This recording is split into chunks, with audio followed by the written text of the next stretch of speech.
திருமறை நேரம் Bible Hour presented by the National Bible College. கிறிஸ்துவின் சபையார் உங்களை வாழ்த்துகிறார்கள். Satellite Bible School. வணக்கம் வேத மாணவர்களே, அன்பு சகோதர சகோதரிகளே, இயேசு கிறிஸ்து நாமத்தினாலே உங்களை வாழ்த்தி இந்த நிகழ்ச்சிக்கு வரவேற்கிறேன். நாம் தொடர்ந்து The Sermon on the Mount, இயேசு கிறிஸ்துவின் மலை பிரசங்கத்திலே அவர் உபதேசித்த புதிய ஏற்பாட்டின் உபதேசத்தை குறித்து நாம் தொடர்ந்து படித்துக் கொண்டு வருகிறோம். அதன் தொடர்ச்சியாக இன்று நாளில நீங்கள் பூமிக்கு உப்பா இருக்கிறீர்கள் என்று ஏன் இயேசு கிறிஸ்து சொல்லுகிறார், நம்ம ஏன் உப்புடன் ஒப்பிடுகிறார் என்பதை குறித்து, நாம் எப்படி இந்த பூமிக்கு உப்பா இருக்க முடியும் என்பதை குறித்து இந்த நிகழ்ச்சியிலே நாம் தொடர்ந்து வேத வசன ஆதாரத்தோடு மிக தெளிவாக படிக்க இருக்கிறோம். தொடர்ந்து நிகழ்ச்சியை பாருங்கள். இந்த நிகழ்ச்சியிலே சொல்லப்படுகிற வேத வசனங்களை நீங்கள் எழுதி கொண்டு அதை குறித்து சிந்தியுங்கள், தொடர்ந்து ஜெபம் செய்யுங்கள். இன்றைய நாளிலும் கூட நமது போதகர் டாக்டர் பீட்டர் சாலமன் ஐயா அவர்கள் நற்செய்தி அளிப்பார். வணக்கம். தேசிய வேதாகம கல்லூரி மாணவ கண்மணிகளே, அருமை தோழர்களே, பெற்றோரே, உங்கள் அனைவருக்கும் என்னுடைய நெஞ்சார்ந்த வாழ்த்துக்கள். நேஷனல் பைபிள் காலேஜ் வழங்கும் ஆன்லைன் வகுப்புக்கு உங்களை வரவேற்கிறதுல மிகவும் மகிழ்ச்சி அடைகிறேன். கடந்த 10 பாடங்கள் பியாட்டிடியூட் என்ற தலைப்பில், அதாவது பாக்கியவான்கள் என்ற தலைப்பில் நம்ம கவனித்தோம். இயேசு கிறிஸ்து மலை பிரசங்கத்தில் முதல் 8 பாக்கியவான்களை குறித்து சொன்னார். அந்த பாக்கியவான்கள் முடிவுரையில் வரும்போது அவர்கள் மற்றவர்களுக்கு பாக்கியவான்களாக செயல்பட வேண்டும். You are blessed, now you need to be blessed to others. உங்கள் வாழ்க்கை பிறருக்கு பயன்பட வேண்டும். இயேசு கிறிஸ்து மனிதர்கள் வாழ்க்கையில் உப்பை குறித்து பேசுகிறார். அது நம்முடைய சாப்பாட்டில். ஆனால் நம்முடைய வாழ்க்கையே பிறருடைய வாழ்க்கையில், பாவிகளுடைய வாழ்க்கையில், தேவனற்றவர்களுடைய வாழ்க்கையில், கர்த்தருக்கு விரோதமான தூஷணங்களை பேசுகிற மனிதர்களுடைய வாழ்க்கையில், நீதி நிமித்தம் நம்மை துன்பப்படுத்துவர்களுடைய வாழ்க்கையில் நீங்கள் உப்பை போல் இருக்க வேண்டும் என்று சொல்லுகிறார். இயேசு உப்பை குறித்து பேசும்போது அது உணவிலே கரையும் உப்பாக பேசாமல் வாழ்க்கையில், சமுதாயத்தில், தேசத்தில், மனிதர்கள் மத்தியிலே கரையும் உப்பாக பேசுகிறார். You must be a salt to help people in the society. மத்தேயு 5ஆம் அதிகாரம் 13வது வசனம். நீங்கள் பூமிக்கு உப்பாயிருக்கிறீர்கள். உப்பானது சாரமற்று போனால் எதனால் சாரமாக்கப்படும்? வெளியே கொட்டப்படுவதற்கும் மனுஷரால் மிதிக்கப்படுவதற்குமே ஒழிய வேறொன்றுக்கும் உதவாது. உப்பை பற்றி அறியாத மனிதன் உலகத்தில் யாருமே இல்லை. எல்லாருக்குமே உப்புனா என்னன்னு தெரியும்.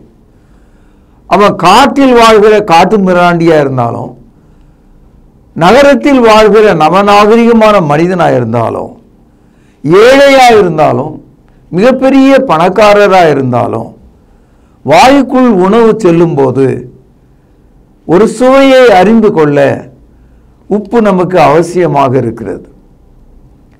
சகோதரர்களே, தமிழர்களுடைய பண்பாட்டில் 6 வகையான சுவையை அறுசுவை என்று சொல்கிறார்கள். அந்த 6 வகையான சுவை என்னன்னு கேட்டீங்கன்னா, இனிப்பு, கசப்பு, புளிப்பு, துவர்ப்பு, கார்ப்பு, உவர்ப்பு. இந்த 6 சுவைகளும் அறுசுவை. அதனால தான் சாப்பாடை விருந்தில் நாம் சாப்பிடும்போது அறுசுவை விருந்து கொடுத்தார்கள் என்று சொல்லுகிறார்கள். 6 சுவைகள். ஆனால் இந்த 6 சுவைகளையும் அந்த சுவையை தூக்கி காண்பிப்பது, அந்த சுவையை எடுத்து காண்பிப்பது உப்பு தான். இதை மேலை நாட்டு விஞ்ஞானிகள் கண்டுபிடிக்கல.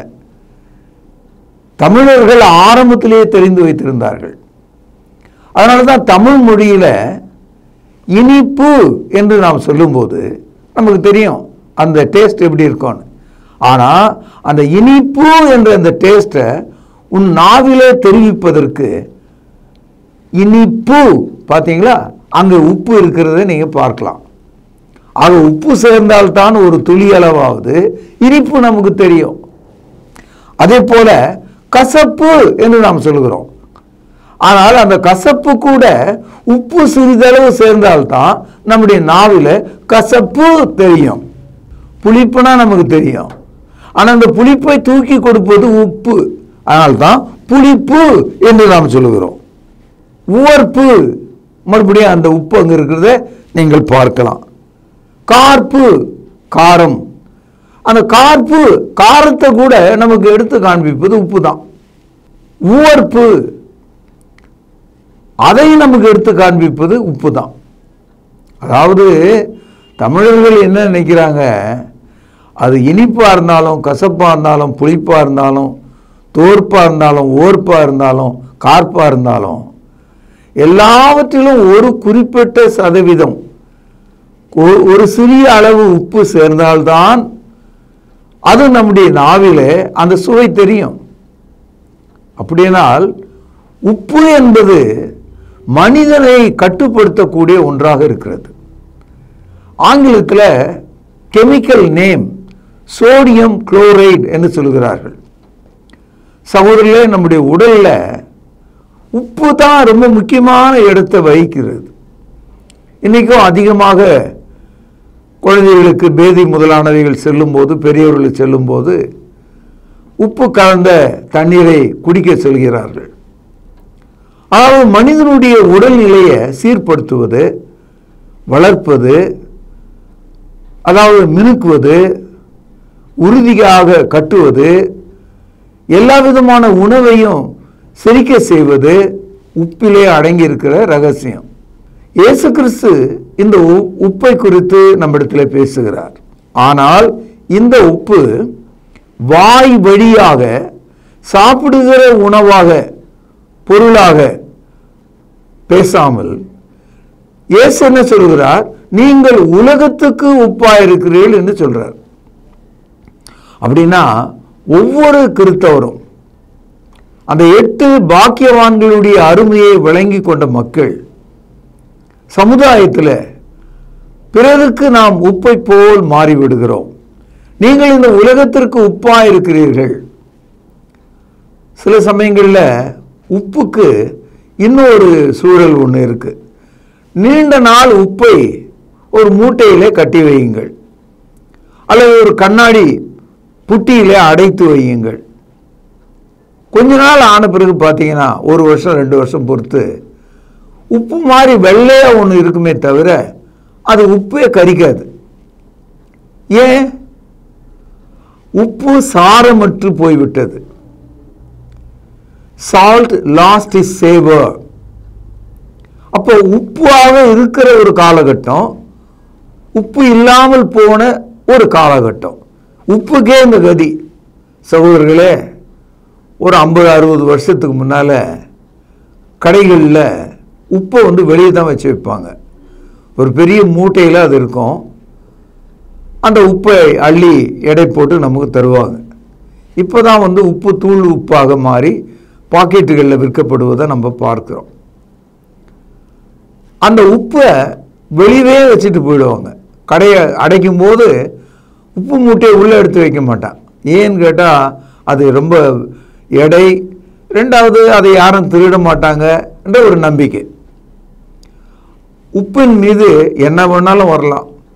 நாய்கள் சிறுநீர் கழிக்கலாம். ஆனால் கடைக்காரருக்கு அதை பற்றியெல்லாம் அக்கறை கிடையாது. எப்படியாவது அந்த உப்பை அவர் விற்க வேண்டும். சகோதரர்களே, ஒன்றை நீங்கள் புரிந்து கொள்ளணும். உப்பை நாம் எப்படி பயன்படுத்தினாலும் ஒரே ஒரு நோக்கம்தான். நாம் உண்ணும் உணவை, அந்த சுவையை நமக்கு ஏற்றி தருகிறது. இனிப்பு என்று சொன்னாலும், கசப்பு என்று சொன்னாலும், புளிப்பு என்று சொன்னாலும், கார்ப்பு என்று சொன்னாலும், துவர்ப்பு என்று சொன்னாலும், ஓப்பு என்று சொன்னாலும் உப்பை நீங்கள் பார்க்கலாம். எவ்வளவு பெரிய அறிவியல் என்று இதை எண்ணி பாருங்கள். யோபு 6வது அதிகாரம் 6வது வசனம், ருசி இல்லாத பதார்த்தத்தை உப்பில்லாமல் சாப்பிடக்கூடுமோ? எவ்வளவு அருமையான ஒரு வார்த்தை பாருங்க. நம்ம ஊர்ல இது பழமொழியாவே இருக்கு. உப்பில்லாத பண்டத்தை குப்பையில போடு. உப்பு சுவை இல்லாத ஒரு பொருள் சாப்பிடவே முடியாது, குப்பையில் தான் போடணும். இந்த பழமொழி அப்படியே ஆண்டவர் சொல்லியிருக்கார். உப்பு மாதிரி இருந்தது, ஆனால் உப்பாக இல்லை. அப்போ அந்த உப்பு தன்மை போய்விட்டது. அதுதான் உப்பு சாரமற்று போனால் அது எதனால் சாரமாக்கப்படும்? இப்போ உப்பு அந்த அறுசுவையாகிய அந்த தன்மையை அது இழந்து விடும்போது அது ஒரு வகையான மண்ணை போல மாறிவிடும். வெண்மையான ஒரு பொருளாக சாம்பல் போல இருக்கும். உப்பு கரிக்காது. அதை என்ன செய்வாங்க? ஒன்றும் செய்ய முடியாது. அதை வெளியில் தான் கொட்டணும். உப்பை நீங்கள் மறுபடியும் நிலத்துக்கு போட்டிங்கன்னா அந்த மண் உப்பை அது செடியினுடைய வளர்ச்சியை தடுக்கும். Wasted salt, degraded salt cannot be useful. அது வெளியிலே கொட்டப்படுவதற்கு மட்டும்தான் பயன்படும். சில பேர் வீடு கட்டும்போது, கிராமங்களில் சிறிய வீடுகளை கட்டும்போது அவர்கள் ஒன்றை பேசுகிறார்கள். என்ன சொல்கிறாங்கன்னா, உப்பு தண்ணியில் கட்டாதீங்க. காரணம் என்னென்னா, உப்பு தண்ணியில் கட்டினது காலப்போக்கில் அந்த சாறு எழுந்து போகும்போது அந்த கட்டிடம் உறுதியாக இருக்காது. அந்த செங்கல் ஒன்றாக இணைந்து இருக்க முடியாது, அது லூஸ் ஆகிடும். அதுதான் உப்பு தண்ணியில் வீட்டை கட்டாதீங்கன்னு சொல்கிறான். அன்பு சகோதரர்களே, உப்புக்குன்னு ஒரு நிலைமை இருக்குது. அந்த உப்புக்கு இருக்கிற அந்த காரத்தன்மை இருக்கிற வரைக்கும் தான் அது உப்பு. அதுபோல் நீங்கள் விசுவாசமுள்ள மக்களாக ஆவியில் நீங்கள் இருக்க வேண்டிய வாழ்க்கை செய்தால்தான், வாழ வேண்டிய முறையில் வாழ்ந்தால் தான் நீங்கள் பூமிக்கு உப்பாக இருக்க முடியும். உப்பு சாரமற்று போனால் அது பயனில்லாமல் போய்விடும். லேவியராகமம் 2வது அதிகாரம் 13வது வசனம், பழைய ஏற்பாட்டில் 127வது பக்கம். நீ படைக்கிற எந்த போஜன பலியும் உப்பினால் சாரமாக்கப்படுவதாக. உன் தேவனுடைய உடன்படிக்கையின் உப்பை உன் போஜன பலியிலே குறைவிடமல்லாமல் நீ படைப்பது எல்லாவற்றோடும் உப்பையும் படைப்பாயாக. பழைய ஏற்பாட்டில் தேவன் மோசேயின் மூலமாய் நியாயப்பிரமாணத்தை கொடுத்த போது அவர்கள் செலுத்தும் பலியில் உப்பிட வேண்டும். Salt need to be added in all kind of sacrifices according to Moses' law. அதனால தான் இன்றைக்கும் கர்த்தருடைய பந்தியை நாம் பஸ்கா பலி என்று அழைக்கிறோம். கர்த்தருடைய பந்தியை செய்யும்போது ஞாயிற்றுக்கிழமையில் அப்பம் சுடுகிறார்கள் இல்லையா, அதில் சிறிதளவு உப்பு சேர்க்கிறார்கள். இன்றைக்கும் பழைய ஏற்பாட்டில் மிருக பலிகளோடு உப்பை சேர்த்தாங்க. புதிய ஏற்பாட்டில் கிறிஸ்துவனுடைய மரணத்தை, அவருடைய சரீரத்தை நினைவு கூறுகிற அப்பத்தில் கூட சிறிதளவு அந்த போஜன பலியாகிய அந்த அப்பத்தில் சிறிதளவு உப்பு சேர்ப்பது இன்றைக்கும் வழக்கமாக இருக்கிறது. அப்போ பலிகளில் கூட உப்பை சேர்க்க வேண்டும் என்ற ஒரு கட்டாயத்தை நம்ம பார்க்கிறோம். புதிய ஏற்பாட்டில் கொலோசியர் 4ஆம் அதிகாரம் 6வது வசனம், அவனவனுக்கு இன்னபடி உத்தரவு சொல்ல வேண்டும் என்று நீங்கள் அறியும்படிக்கு கவனிங்கள், உங்கள் வசனம் எப்பொழுதும் கிருபை பொருந்தியதாயும் உப்பால் சாரமேறியதாயும் இருப்பதாக. அதாவது நம்முடைய வார்த்தைகள், பிற இடத்தில் நாம் பேசுகிற அந்த மொழியில மனிதன் அதை கேட்கும்படியான ஒரு மனதை கொடுக்கும்படி நம்முடைய சொற்கள் உயிருள்ளதாக இருக்க வேண்டும். இங்கே ஒரு உவமையாக நம்முடைய வார்த்தைகள் கூட உப்பால் சாரமேற்றப்பட்டதாக இருப்பதாக என்று சொல்லுகிறார். உப்புக்கு ஒரு குணம், அது ஒரு மீனாக இருக்கலாம் அல்லது ஒரு காய்கறியாக இருக்கலாம். மீனை கருவாடாக மாற்றுகிறார்கள், காய்கறிகளை ஊறுகாயாக போடுகிறார்கள். அது கெடாமல் இருப்பதற்கு என்ன காரணம்னா உப்பு தான் காரணம். ஆகவே உப்பு பாதுகாக்கிறது. Salt is a preservative, not only a medicine, it's a preservative. ஒரு பொருளை பாதுகாக்கக்கூடியதாக இருக்கிறது. அதனால தான் நீண்ட காலத்துக்கு காய்கறிகள் ஊறுகாயாக மாறும்போது அது அழியாமல் கெடாமல் மனிதனுக்கு பயனுள்ளதாக மாறுகிறது. அதுபோல நம்முடைய வாயின் வார்த்தைகள், விசுவாச வார்த்தைகள் மனுஷனிடத்தில் நாம் பேசும்போது அந்த மனிதனுக்கு சுவை தரும் வார்த்தையாக நாம் தர வேண்டும். முரட்டாட்டமாக, கோபம் உள்ளவர்களாக, கேலி செய்வர்களாக கர்த்தருடைய வார்த்தையை நாம் சொல்ல முடியாது.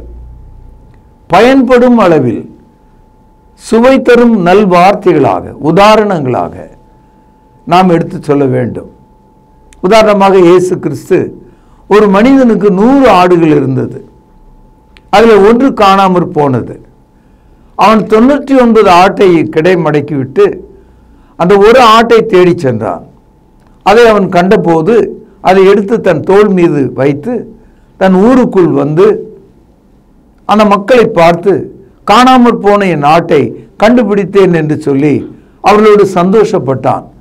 அதுபோல மனம் திரும்புகிற ஒரு மனித நிமித்தம் பரலோக ராஜ்யம் சந்தோஷப்படுகிறது என்று நீங்கள் லூக்கா 15ஆம் அதிகாரம் முதல் 7 வசனங்களில் படிக்கிறோம். இந்த இடத்துல உப்பால் சாரமேற்றப்பட்ட அற்புதமான வார்த்தை, மனிதனுக்கு தெரிந்த ஆடு காணாமல் போகலாம், காணாமற் போன ஆட்டை தேடி பிடிக்கலாம், தேடி கண்டுபிடிக்கப்பட்ட ஆட்டை கொண்டு வரலாம், மகிழ்ச்சி அடையலாம், அந்த மகிழ்ச்சி ஊர் முழுவதுக்கும் மகிழ்ச்சியாக மாறலாம். இதுதான் உப்பால் சாரமேற்றப்பட்ட வார்த்தையின் விளைவு. நம்முடைய சொற்கள் அவ்விதமாக இருக்க வேண்டும். மார்க் எழுதிய சுவிசேஷம் 9வது அதிகாரம் 49-50 வசனங்கள். இயேசு கிறிஸ்து பழைய ஏற்பாட்டையும் புதிய ஏற்பாட்டையும் நினைவு கூறுகிற அளவில் உப்பை குறித்து ஒரு இடத்துல சொல்லுகிறார். பாருங்கள், எந்த பலியும் உப்பினால் உப்பிடப்படுவது போல எந்த மனுஷனும் அக்னியினால் உப்பிடப்படுவான். உப்பு நல்லதுதான். உப்பு சாரமற்று போனால் அதற்கு எதனாலே சாரம் உண்டாகுவீர்கள்?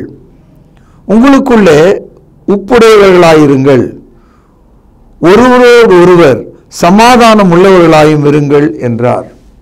இந்த இடத்துல வாயிலே நாவிலே வைக்கிற உப்பை குறித்து பேசாமல், வாழ்க்கையிலே தேவனுக்கு நமக்கு உள்ள உறவு, எனக்கும் என்னுடைய சக மனிதனுக்கு உள்ள உறவு, சமுதாயத்தில் நான் வாழ்கிற வாழ்க்கை சமாதானம் உள்ளதாக இருக்கும்போது அது உணவிலே சேர்க்கப்பட்ட உப்பை போல, சுவையுள்ள ஒரு உணவாக மாறுவது போல வாழ்க்கை மாறுகிறது.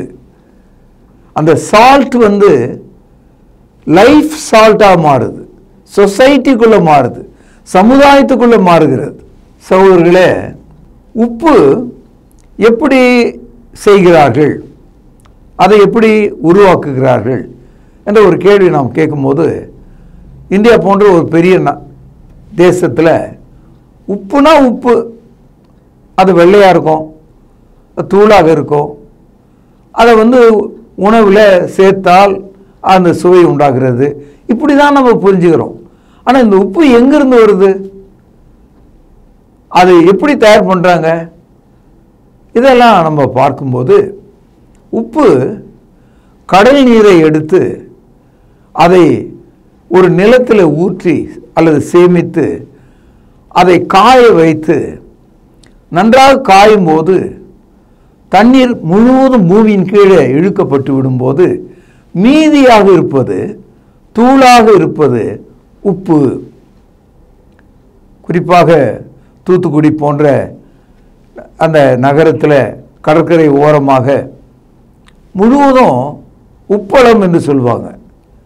எப்படி இப்போ விவசாயத்துக்கு நிலம் இருக்குது, அதே மாதிரி உப்பளம் என்பது உப்பை காய வைக்கும் ஒரு பகுதியான இடமாக அதை பிரித்து கடல் தண்ணீரை அதில் சேர்த்து காய செய்து உப்பை உருவாக்கி மூட்டைகளில் அதை சேர்த்து அதை லாரியில் ஏற்றி நாடு முழுவதும் மனிதனுடைய தேவைக்கு தகுந்தாற் போல அது கொண்டு போய் விற்கப்படுவதை நம்ம பார்க்கிறோம்.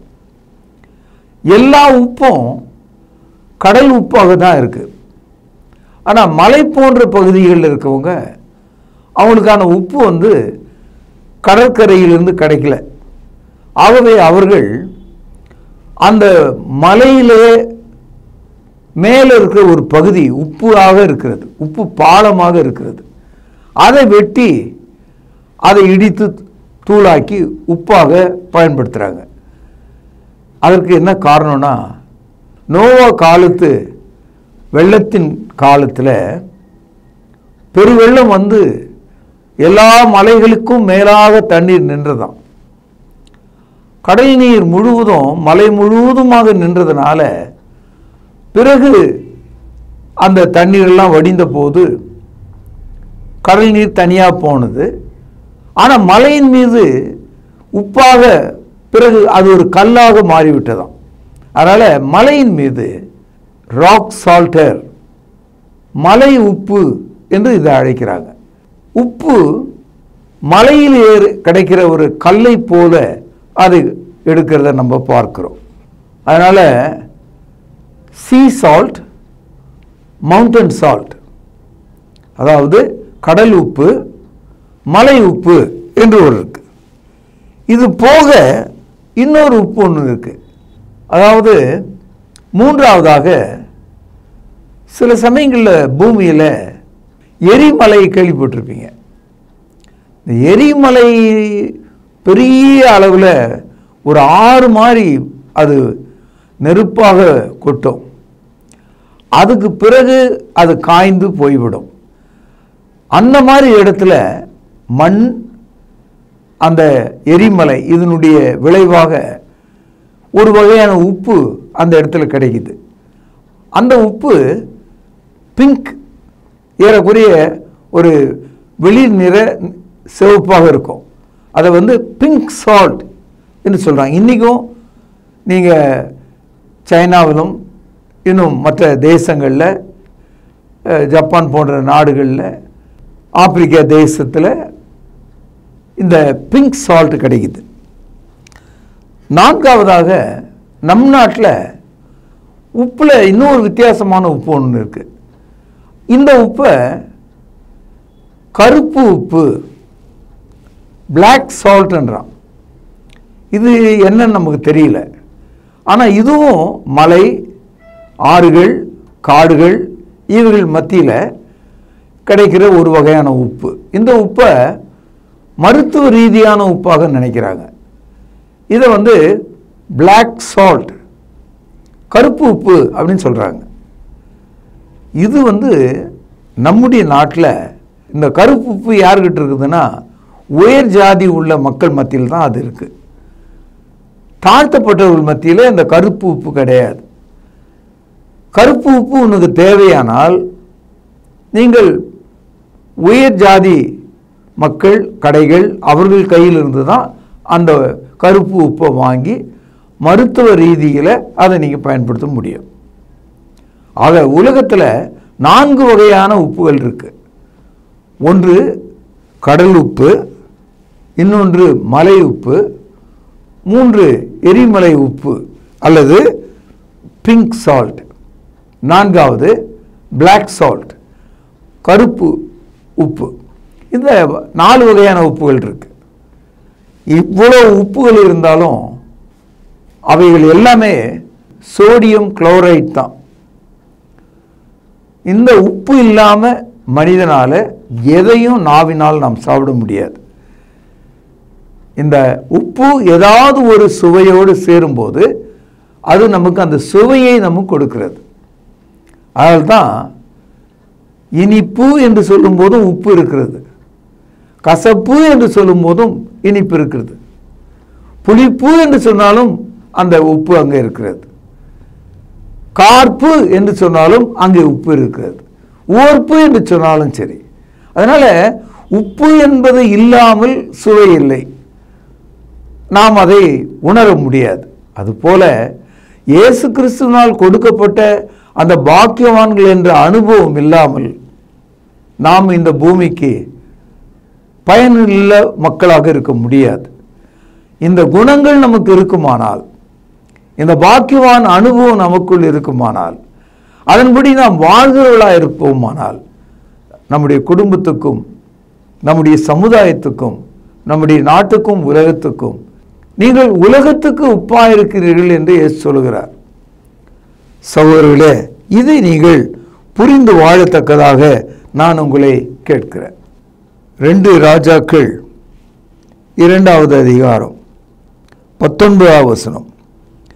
பின்பு அந்த பட்டணத்தின் மனுஷர் எலிசாவை நோக்கி, இதோ ஆண்டவன் காண்கிறபடி இந்த பட்டணத்து குடியிருப்புக்கு நல்லது, தண்ணீரோ கெட்டது, நிலமும் பால் நிலம் என்றார்கள்.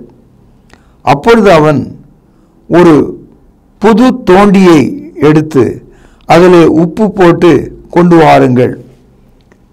அதை அவனிடத்திலே கொண்டு வந்த போது அவன் நீரூற்று அண்டைக்கு போய் உப்பை அதிலே போட்டு அந்த தண்ணீரை ஆரோக்கியமாக்கினான். இனி இதனால் சாபம் வராது, நிலமும் பாழுமாயிராது என்று கர்த்தர் சொல்கிறார் என்றான். எலிசா சொன்ன வார்த்தையின்படியே அந்த தண்ணீர் இந்நாள் வரைக்கும் இருக்கிறபடி ஆரோக்கியமாயிற்று.